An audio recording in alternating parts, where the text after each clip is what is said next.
샬롬 반갑습니다. 우리 같이 또 성경 보는 날입니다. 오늘 수요일이고요. 또 우리 같이 성경 보면서 하나님의 말씀 가운데 우리가 깊이 들어가는 그런 시간입니다. 함께 하시는 여러분 환영하고 축복합니다.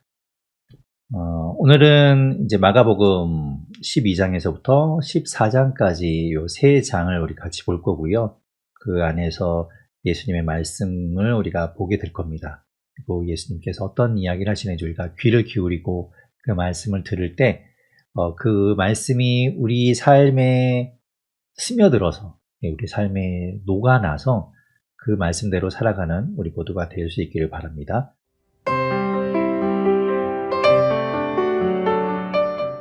살아계신 하나님 감사합니다. 이 땅에 우리를 위해서 오신 그 주님을 우리가 말씀을 통해서 보게 됩니다. 그 밝은 빛, 영원한 생명이신 주님을 이 시간 보게 하여 주시고 그 주님과 함께 생명을 누리고 그 주님의 은혜를 누리는 놀라운 시간 되게 하여 주시옵소서. 하나님께서 말씀 가운데 임재하여 주시고 이 말씀이 우리를 깨우치고 우리를 살아나게 하여 주시옵소서. 모든 것 주님께 맡깁니다. 예수님 이름으로 기도드립니다. 아멘. 지금 이제 12장부터 이어지는 내용들은 성전에서 11장 27절에서 예수님께서 예루살렘에 가셔서 성전에서 이제 종교 지도자들과 논쟁하는 이야기가 계속 이어지는 거예요. 그렇게 보시면 되겠습니다.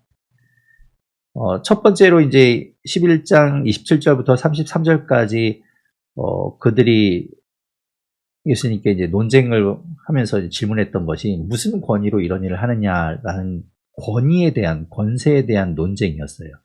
자, 12장에 들어오면 예수님께서 그들에게 무슨 권위로 이제 그렇게 예수님께서 하나님의 나라를 선포하고 그런 사역들을 하는지에 대해서 이제 그들에게는 이야기하지 않으시잖아요.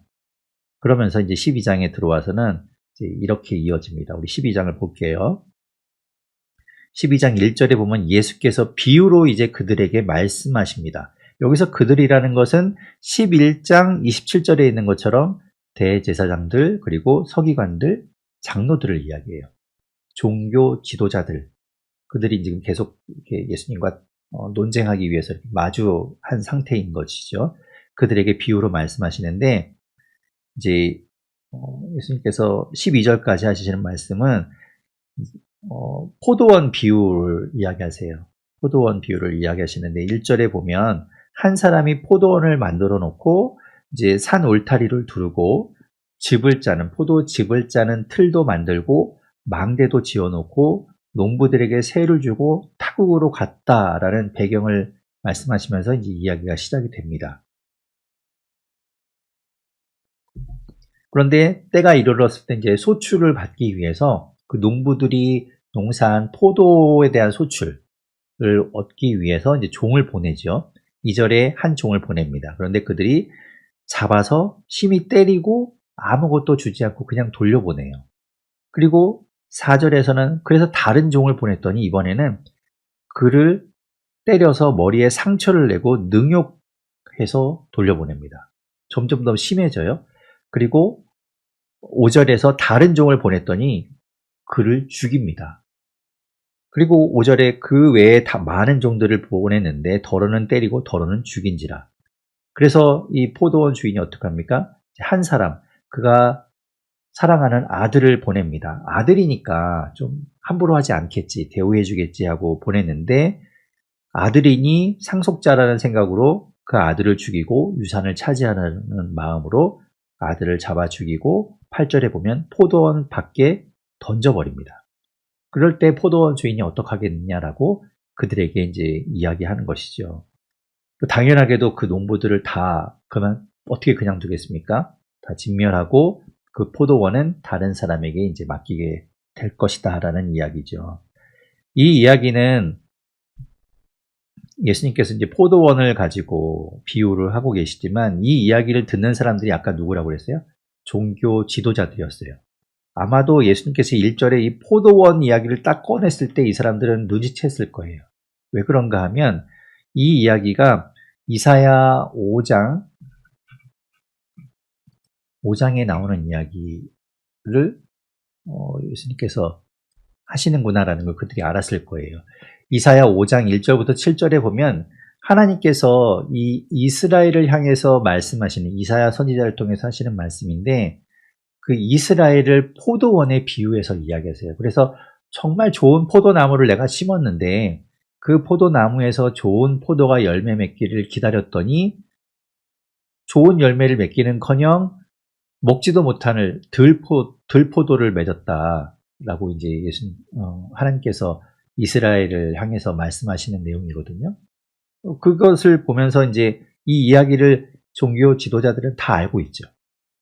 이미 다 알고 있기 때문에 예수님께서 이 이야기를 꺼냈을 때 이들은 아마 눈치챘을 거예요.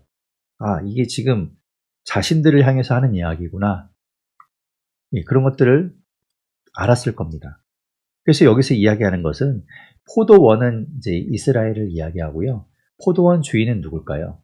하나님을 이야기하죠. 하나님이 이제 포도원을 만들고 그것을 누구에게 맡깁니까? 농부들에게 맡기는데 농부들은 종교 지도자들이죠. 소위 말하는 종교 지도자들이 이 이스라엘을 잘 돌보도록 맡겨 놓으셨는데 그 소출을 얻을 때 좋은 열매를 맺기를 바라고 종들을 보냅니다. 여기서 보는 종들은 바로 선지자를 말해요. 선지자를 보냈는데 선지자의 말을 듣지 않죠. 선지자를 박해하고 심지어는 선지자를 죽이기도 합니다.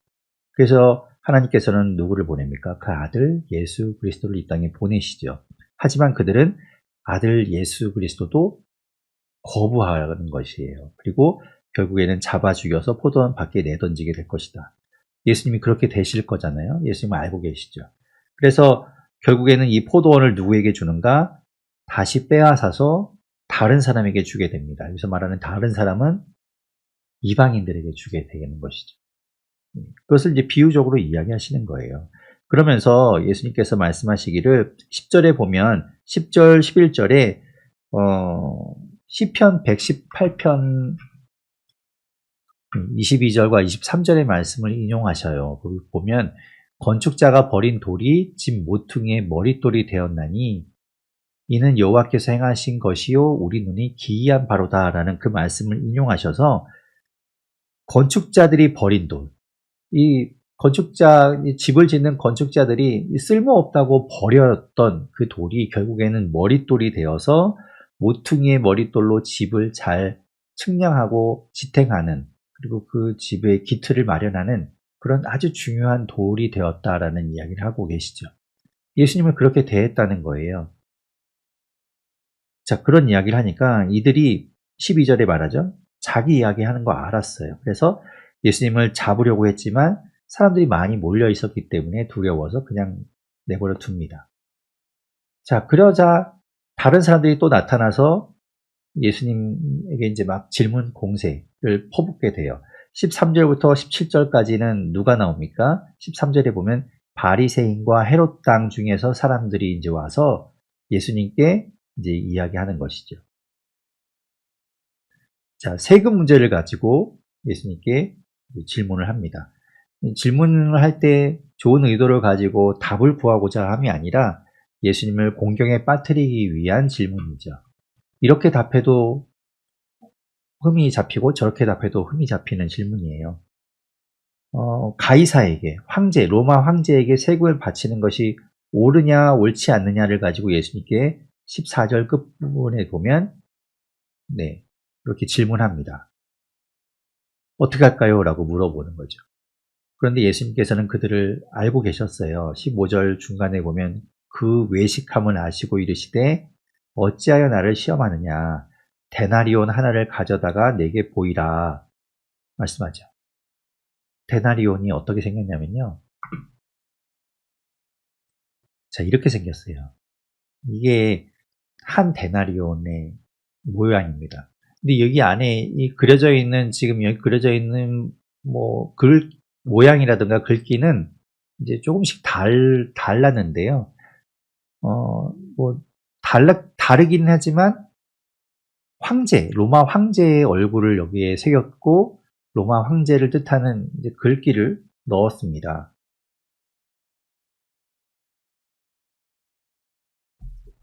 이 한 데나리온을 보면서 예수님께서 말씀하시는 거예요. 이 형상과 이 글이 누구의 것이냐?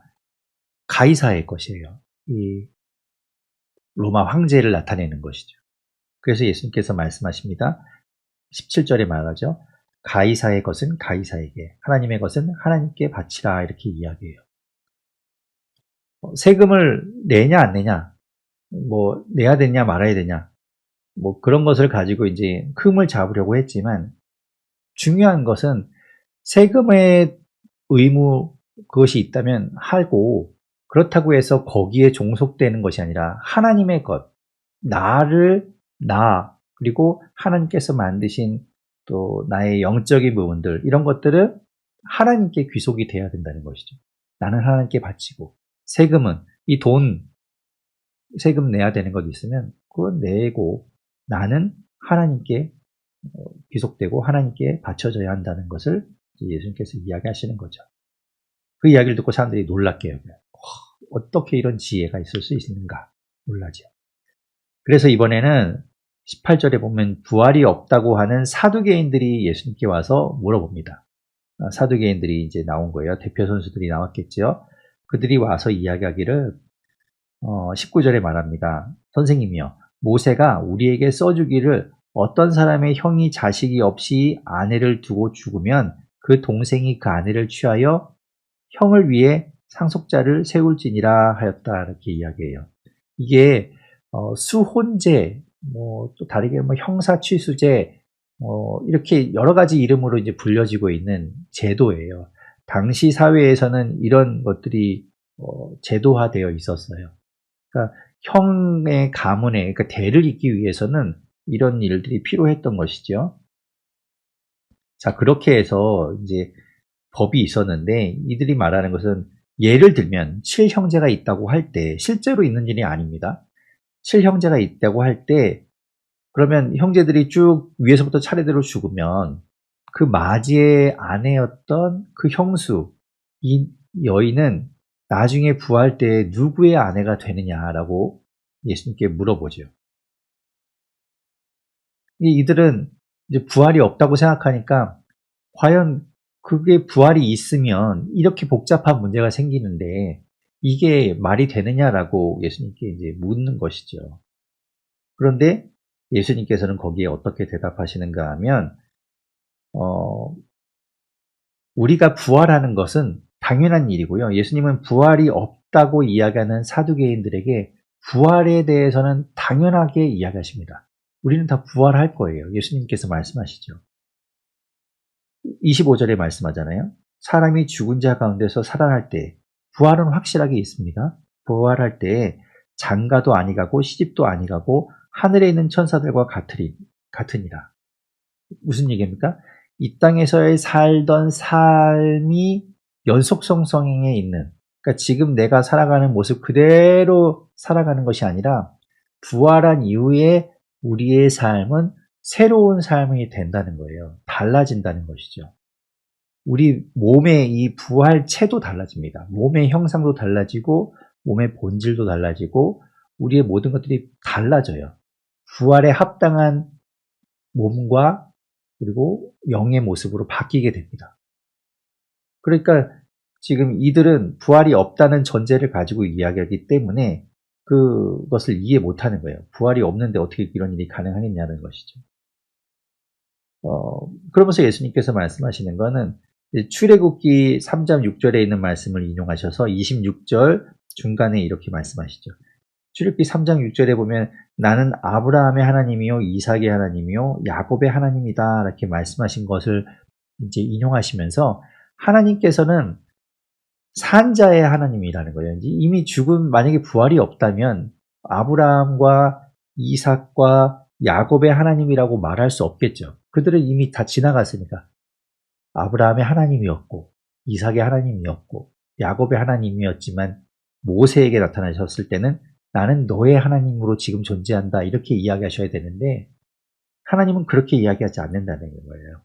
아브라함의 하나님, 이삭의 하나님, 야곱의 하나님, 그리고 너의 하나님이다 라고 이야기하신다는 것은 하나님께서 그들과 함께 하신다는 것이고, 그들이 비록 땅에서는 죽었지만 지금 하나님과 함께하고 있다는 걸 이야기해요. 그러니까 부활한 것이 있다는 이야기고, 그리고 현재도 계속해서 존재하고 있다는 것을 이야기하고 있는 것이죠.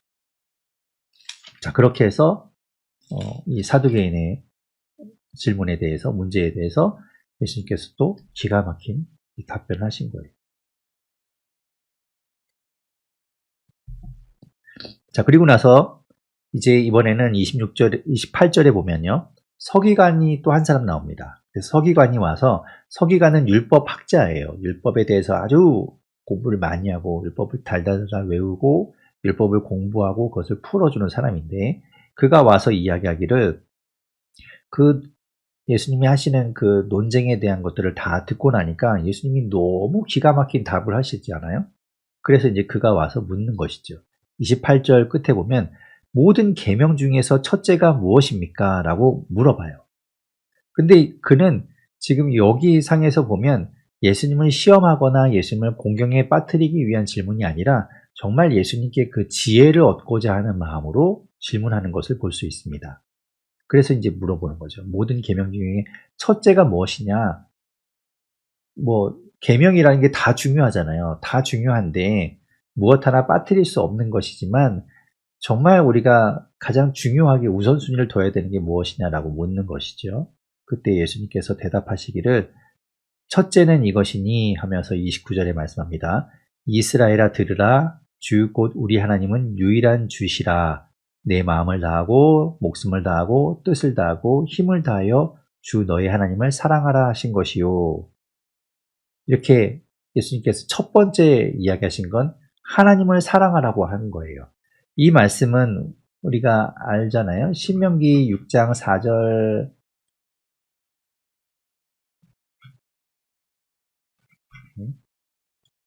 4절과 5절에 보면 우리가 이야기하는 쉐마 이스라엘, 그리고 뭐 가끔 여러분 뭐 들으셨겠지만 쉐마에 대한 말씀, 쉐마 이런 이야기를 들으셨을 텐데 쉐마라는 건 들으라 이런 말이에요.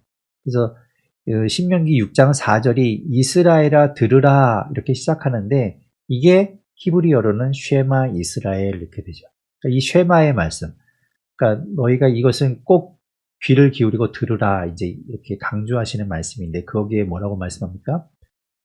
우리 하나님 여호와는 오직 유일한 하나님이시다. 다른 신은 없다. 라고 이제 유일하신 하나님을 이야기하면서 그러니 너는 마음을 다하고 뜻을 다하고 힘을 다하여 내 하나님이 여호와를 사랑해야 한다라고 이야기하죠. 그래서 유대인들은 이 말씀을 늘 묵상하고 이 말씀을 되뇌이고 외우면서 하나님을 사랑하고 이 하나님 여호와 하나님밖에는 다른 신은 없다라는 것을 그들은 계속해서 이제 각인시키고 있었어요. 그러면서 예수님께서 이제 또 두 번째 말씀하신 것이 오늘 보면 31절에 보면 내 이웃을 내 자신과 같이 사랑하라 하신 것이다 라고 말씀하십니다. 하나님을 사랑하는 것, 우리의 온 마음과 정성과 우리의 전 인격, 우리의 모든 것을 다해서 하나님을 사랑하는 것, 그것이 가장 첫째 되는 가장 중요한 계명이고 두 번째는 이웃을 사랑하라는 거예요. 하나님을 사랑하는 것, 그것만 있으면 돼가 아니라 그것은 당연한 것이고 그 외에 또 내 옆에 있는 이웃들, 수평적인 관계에서 내 옆에 나와 함께하는 사람들, 그들을 사랑하는 것 또한 중요하다고 예수님은 말씀하십니다. 이 두 가지가 가장 중요하다. 예수님께서는 그렇게 말씀하고 있는 거예요. 이야기를 들은 서기관이 이야기합니다. 맞습니다.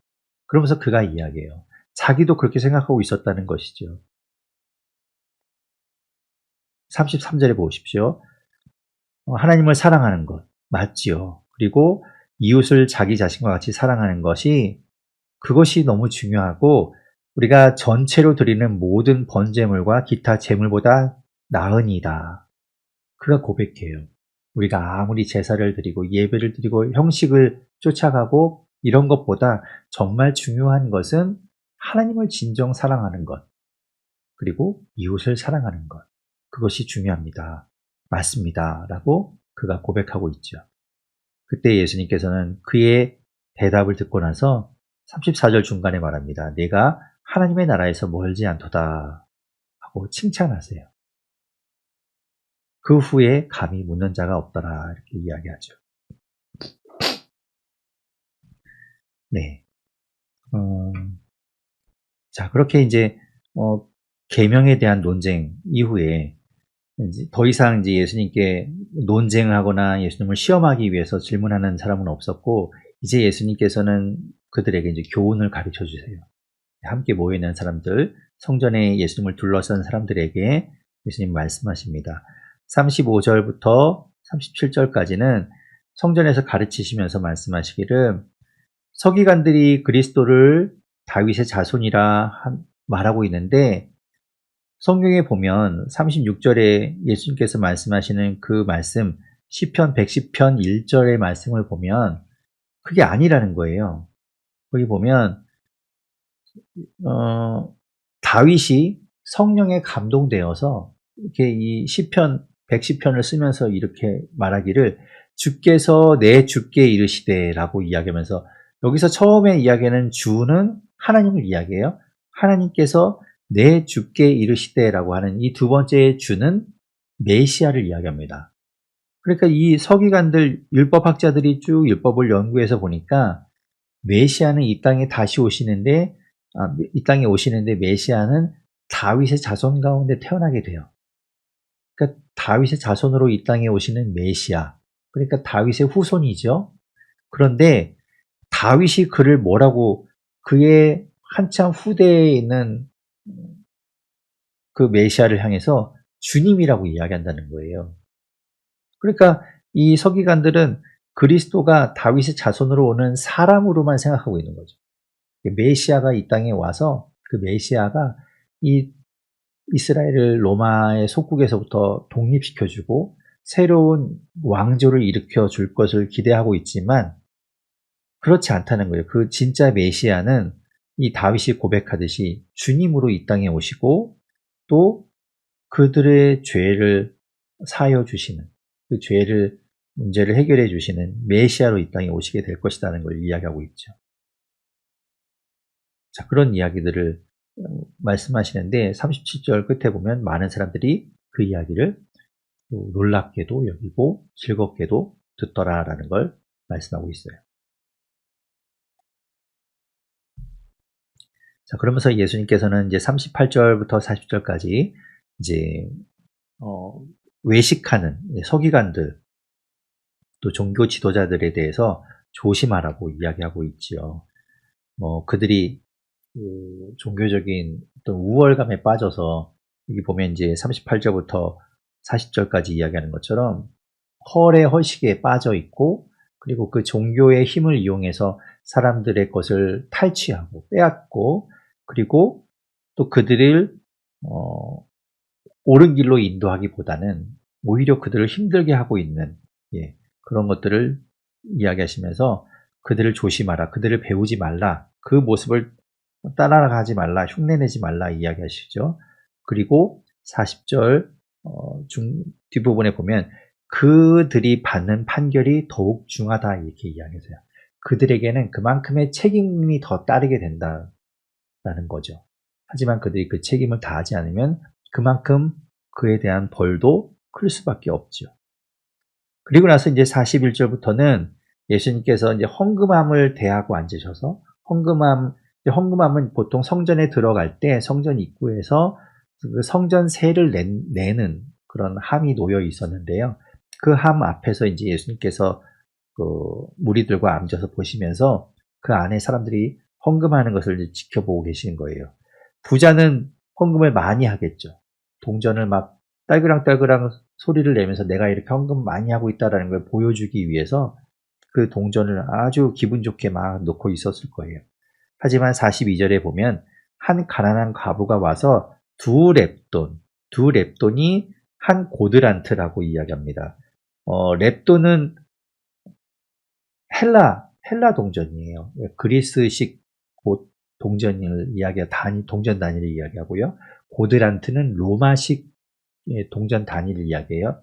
그래서 두 렙돈이 한 고드란트와 이제 이 환율이 맞는 건데요. 이 가난한 과부가 2렙돈을 헌금함에 넣었습니다. 네, 렙돈이 어떻게 생겼냐면요. 렙돈이 이렇게 생겼대요.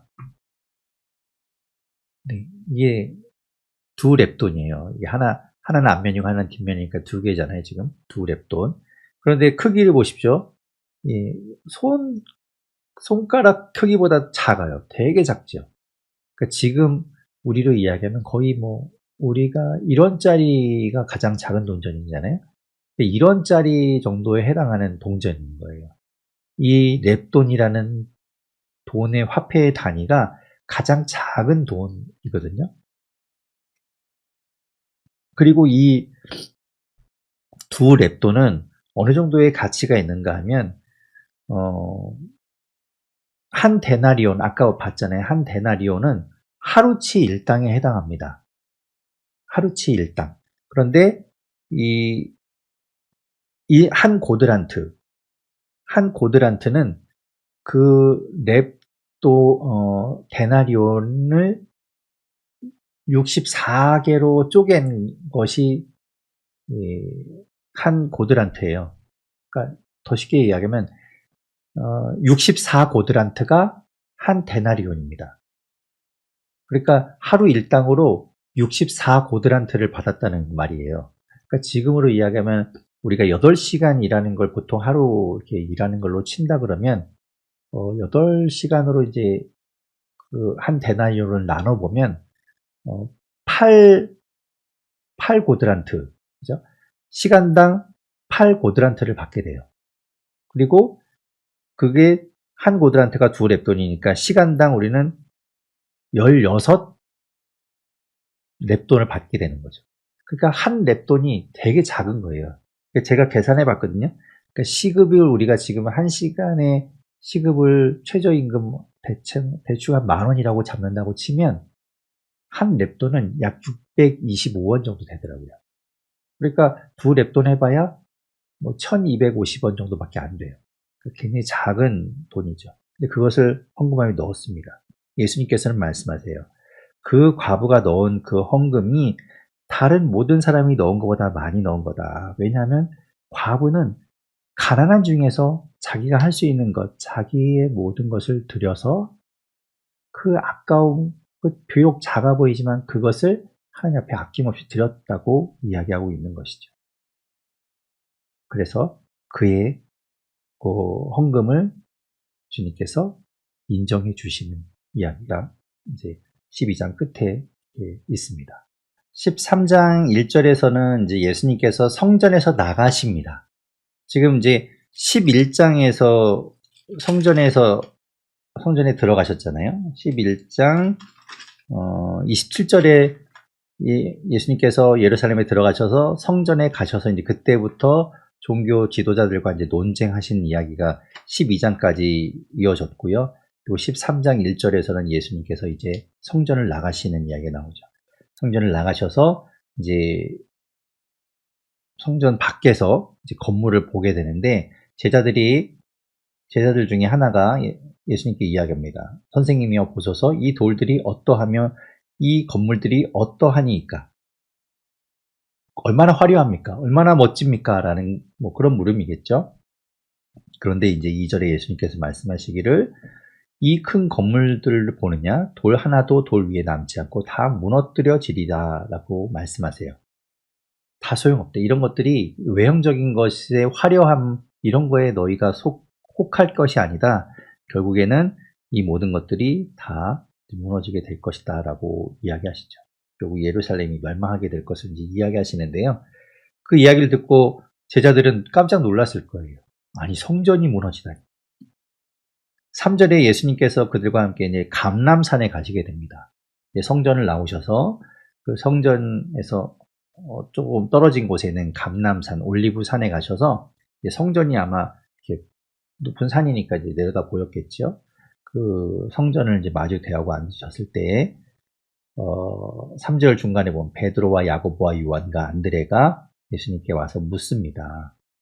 언제 이런 일이 있겠습니까? 예수님 저게 무너진다니 언제 그런 일이 있겠습니까? 라고 이제 묻지요. 그때 예수님께서 이제 쭉 이야기를 하시는데 이게 종말 설교를 하시는 거예요. 이제 이 예루살렘이 무너진다는 것은 예루살렘 AD 70년경에 이제 로마 제국에 의해서 예루살렘 성이 함락되고 무너지게 되지만 그와 더불어 지금 이제 예수님께서는 종말에 대해서 함께 이야기하고 계시는 거죠.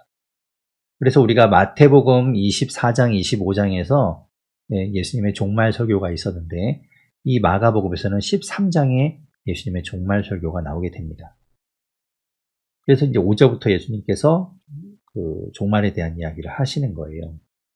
그 종말의 마지막 때에 사람들의 미혹을 받지 않도록 주의해라.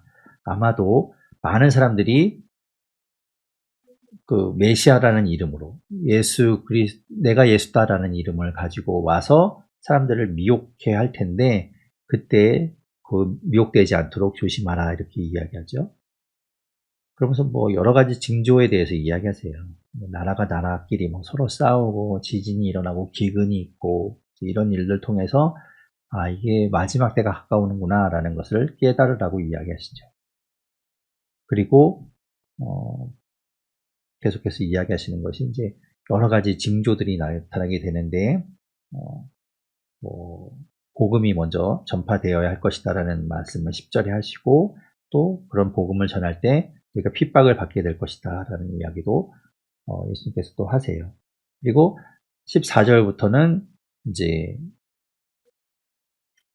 또 가장 결정적인 증거로 이제 징조로 말씀하시는 것이 14절에 멸망에 가증한 것이 서지 못할 곳에 선 것을 보거든 이제 클라이막스로 절정의 그 어떤 환란 징조가 있다라는 것을 알아야 한다라는 걸 예수님께서 말씀하시죠. 그래서 그런 일들이 18절에 보면 겨울에 일어나지 않도록 기도해라. 힘들 때 그런 환란이 일어나서 더 힘들지 않도록 그렇게 구해라, 기도해라 이렇게 이야기하시죠. 아무튼 이제 마지막 때가 올 것이고 그 마지막 때는 우리가 보면서 겪으면서 이제 알게 될 텐데 그럴 때 거짓 선지자들이 나오고 거짓 예언자들 그리고 거짓 예수가 나타나게 될 텐데 거기에 미혹되거나 넘어가지 않도록 믿음을 잘 지켜야 한다고 이야기하고 계시는 거예요. 하지만 이제 그런 환란을 통해서 마지막 종말의 때가 다가오고 우리가 결국 망하고 마느냐? 아니에요. 그럴 때에 주님께서 이 땅에 다시 오시게 되는 것도 이야기하시죠. 24절부터 27절에 그 이야기를 하시잖아요. 환난 후에 해가 어두워지고 달이 빛을 내지 아니하며 별들이 하늘에서 떨어지며 하늘에 있는 권능들이 흔들리리라. 하지만 그때에 인자가 구름을 타고 큰 권능과 영광으로 오는 것을 사람들이 보리라.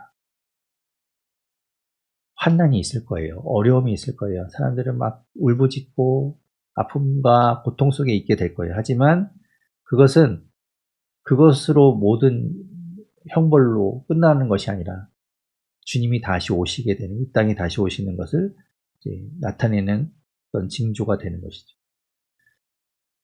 그래서 이제 28절부터는 그것을 깨달으라고 이야기하세요. 우리가 마지막 때에 살아가고 있다는 것, 주님께서 이 땅에 다시 오신다는 것을 말씀하시면서 잊지 말고 깨어 있으라 이렇게 이야기하시죠.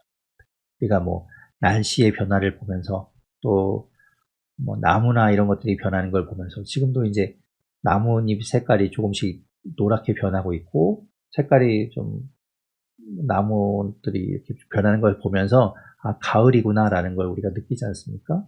그런 것처럼 때가 가까이 오고 있는 것을 너희가 알아야 한다. 깨달으라 라고 이야기하시죠. 주님께서 언제 오실지 모르는데 우리는 언제나 항상 준비한 상태로 있어야 한다는 걸 이야기하고 있습니다. 37절에 말씀하세요. 깨어있으라. 내가 너희에게 하는 이 말은 모든 사람에게 하는 말이니라. 지금 우리에게도 하시는 말씀. 우리도 깨어있어야 됩니다. 우리도 지금 마지막 때를 살고 있어요. 계속해서 주님이 언제 오실지를 우리는 모르지만 그 때를 살고 있기 때문에 우리는 깨어있어야 한다는 겁니다. 우리에게 주시는 말씀이에요.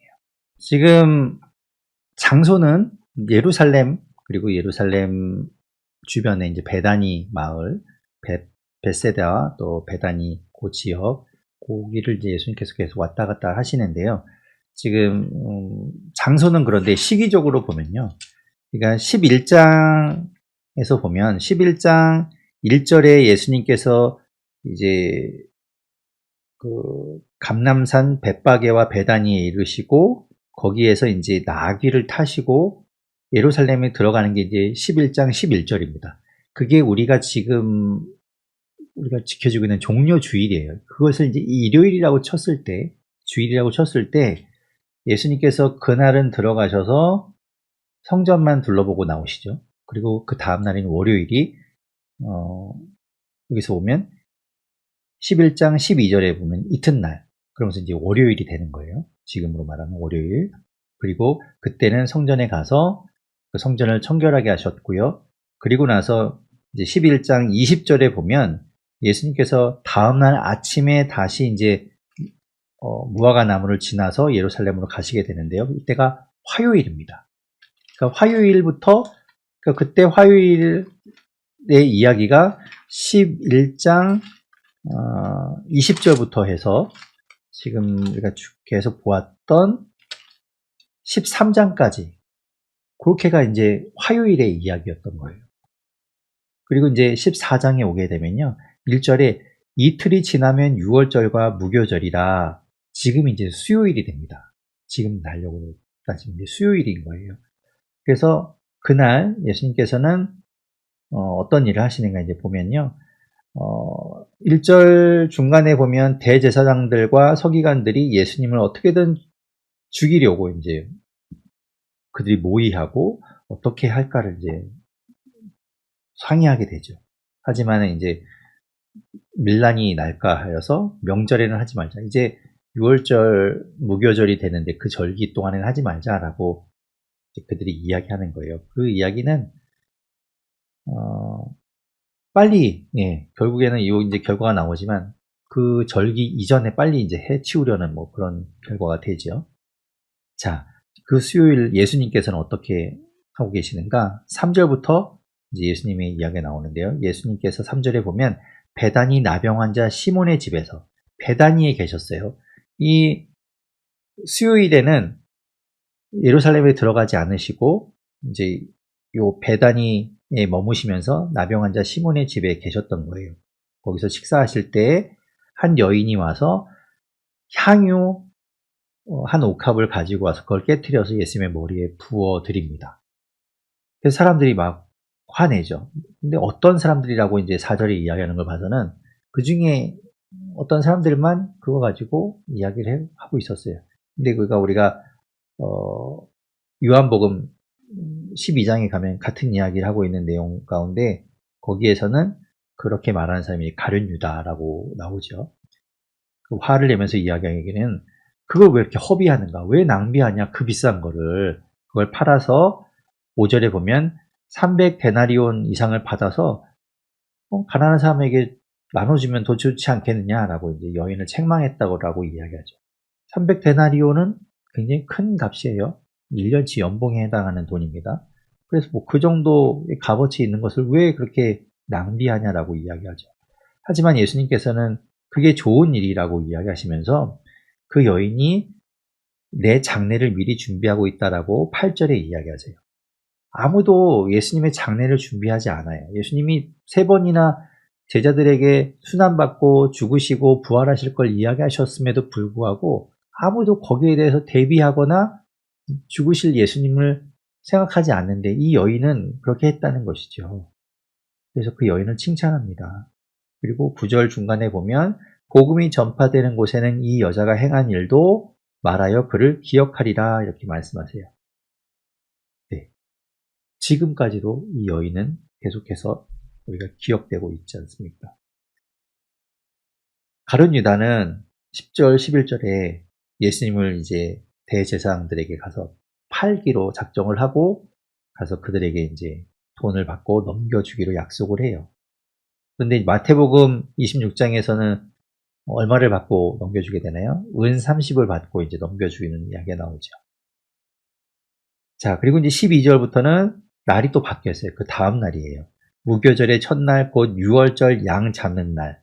그래서 목요일이 됩니다. 목요일 날 제자들이 예수님께 이제 여쭤봐요. 우리가 이제 유월절 양을 잡아서 그 유월절을 이제 지내야 되는데 어디에서 그 유월절 음식을 준비해서 우리가 같이 거기서 먹을까요? 라고 이제 예수님께 묻죠. 그때 예수님께서 13절에 보면 제자들 가운데 둘을 보내시면서 이제 예루살렘 성 안으로 들어가면 물 한 동이를 가지고 가는 사람이 있을 텐데 그를 만나면 그를 따라가서 당신의 집에서 예수님께서 이제 유월절 음식을 드시겠다 이렇게 이야기하면 그가 이제 15절에 준비한 큰 다락방을 보이리니 거기에서 우리가 보내게 될 것이다 이렇게 이야기하시죠. 그래서 16절에 보면 제자들이 실제로 가서 들어갔더니 그 말씀하신 대로 되었고 그 준비되어 있던 큰 다락방에서 유월절 음식을 준비하게 됩니다. 그래서 예수님께서는 이제 앞에서 3절에 베다니에 계시다가 예루살렘 성으로 다시 이제 들어오신 거예요. 자, 여기에 15절에 준비한 큰 다락방. 그래서 여기가 어디인지는 명확하게 나와 있진 않은데 지금까지 대체로 학자들은 이 큰 다락방이 사도행전의 2장에 나오는 성령이 임했던 그 마가의 다락방, 마가의 어머니의 집, 거기로 봅니다. 그래서 이제 그곳에 지금 예수님께서 계셨지 않을까라고 이제 보는 것이죠.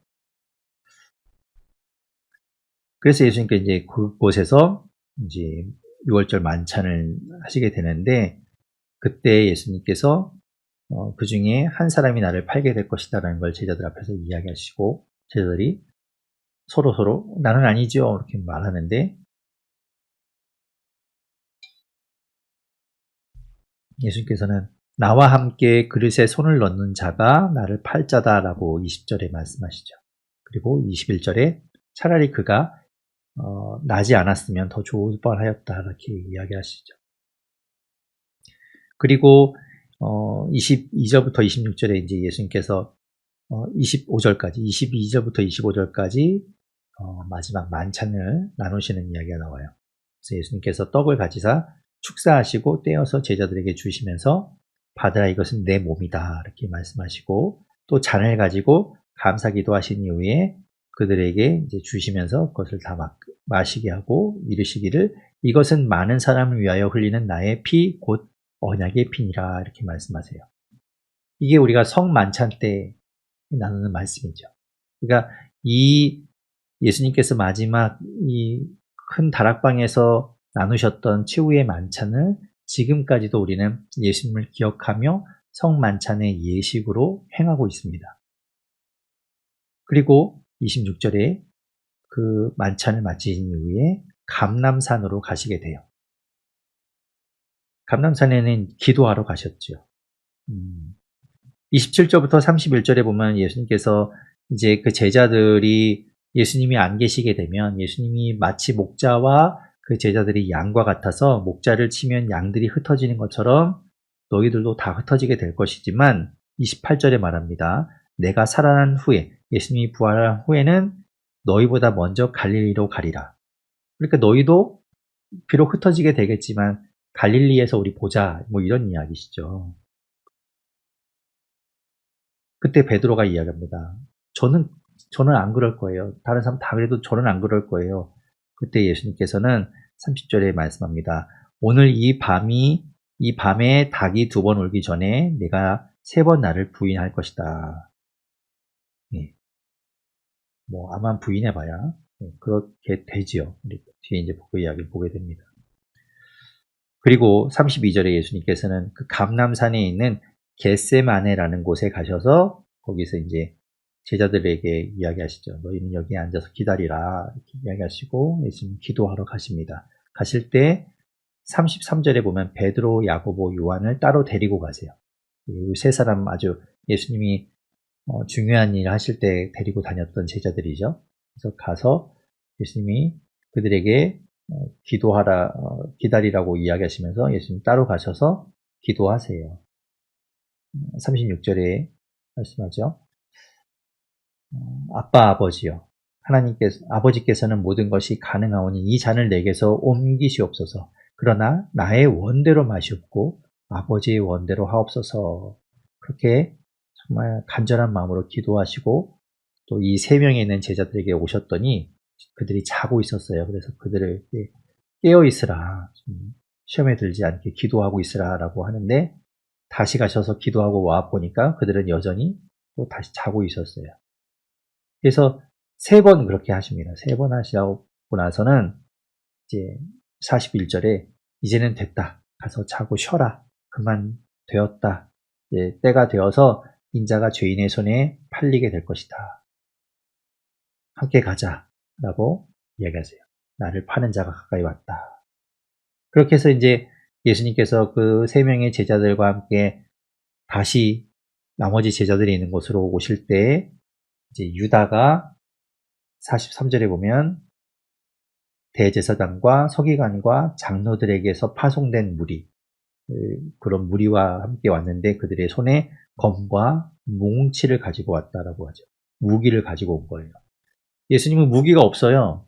예수님이 뭐 아무것도 무기가 없으시고 사람을 해한 적이 없는데 이들은 마치 뭐 범죄자를 잡듯이, 그렇죠? 흉악범을 잡듯이 칼과 몽치를 가지고 예수님을 잡으러 왔습니다. 그리고 예수님께 유다가 입을 맞추면서 랍비어라고 입을 맞추자 그것이 이제 신호가 되어서 그들이 예수님을 잡으려고 해요. 47절에 보면 곁에 서 있던 자 중에 한 사람이 칼을 빼어서 대제사장의 종의 귀를 이렇게 치게 되고 그 귀가 떨어지게 되죠. 우리가 이제 요한복음 18장에 보면 베드로, 그 한 제자가 베드로인 것을 이야기하고 귀가 떨어진 그 종의 이름이 말고라고 기록되어 있습니다. 그런 이야기들이 있고 예수님께서는 이제 얼마든지 하늘의 천군 천사를 부르셔서 그 위기를, 그 어려움을 벗어날 수 있지만 그렇게 하는 것이 하나님의 뜻을 이루는 것이고 구원을 이루는 것이기에 순순히 잡혀가시죠. 49절 끝에 말씀하죠. 그러나 이는 성경을 이루려 함이니라. 그래서 예수님께서는 잡혀 주신 거예요. 그리고 그 길을 가십니다. 50절에 말합니다. 제자들은 다 예수님을 버리고 도망하고 말아요.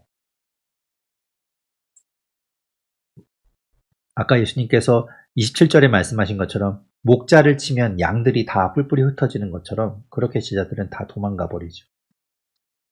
그런데 51절에 보면 한 청년이 있었는데요. 제자 말고 한 청년이 있는데 이 청년이 배에 혼이불을 두르고 있다가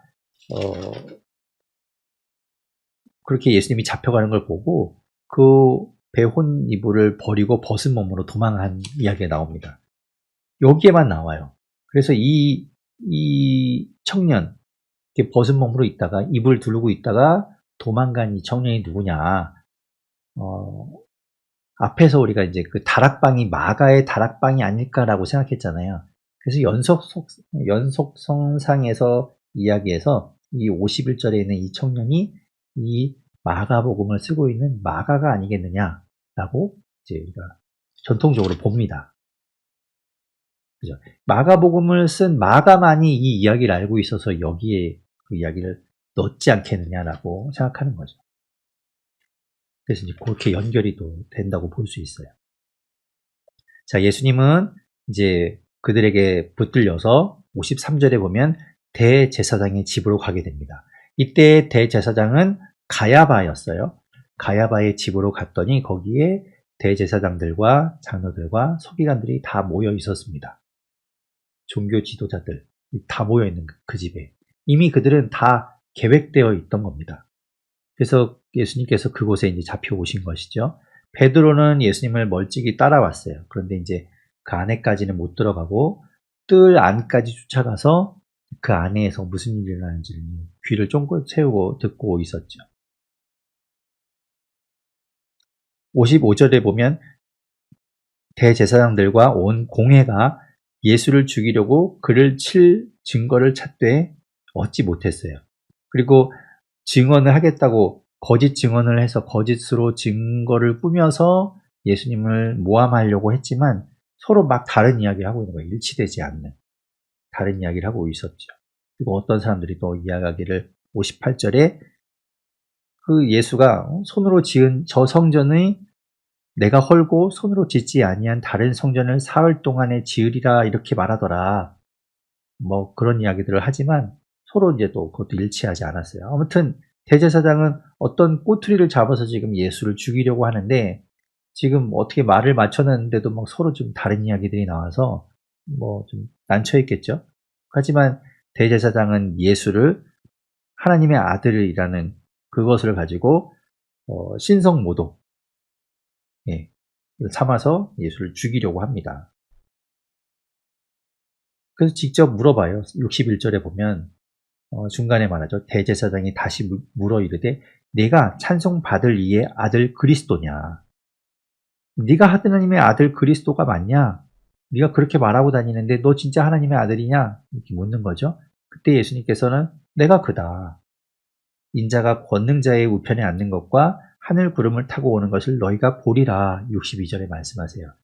대제사장이 막 이 봐라 이런 신성모독하는 이런 미치광이를 봐라 이렇게 이야기하면서 예수님을 사형에 처해야 한다라고 이제 딱 규정을 내려버린 거죠.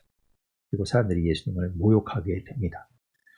그런데 이제 그런 상황 가운데 밖에서는 지금 베드로와 사람들이 모여서 불을 쬐고 있다가 66절에 보면 대제사장의 여종 하나가 베드로를 알아봐요. 그리고 당신 나사렛 예수와 함께 있던 그 사람 아닙니까? 라고 묻지요. 그때 68절에 베드로가 부인합니다. 아니요. 무슨 말하는 겁니까? 난 그런 사람 모릅니다. 그러자 69절에 여종이 또 다른 여종이겠죠. 여종이 그를 보고 너 같은 도당 아니냐? 라고 이야기하니까 70절에 아니다. 부인해요. 그런데 조금 후에 또 곁에 있던 사람들이 보니까 자꾸 이제 이목이 집중됐겠죠. 보니까 맞는 것 같은데 야 너도 갈릴리 사람 아니냐? 같이 다니지 않았냐? 막 이야기해요. 그러니까 이제 71절에 베드로가 저주하며 맹세하죠. 근데 저주하며 맹세한다는 말 자체는 아주 강하게 부인한다는 말이에요. 아니 무슨 소리야? 저 사람 알지도 못해. 나 뭔 소리 하는 겁니까? 라고 이제 막 강하게 부인하는 거예요.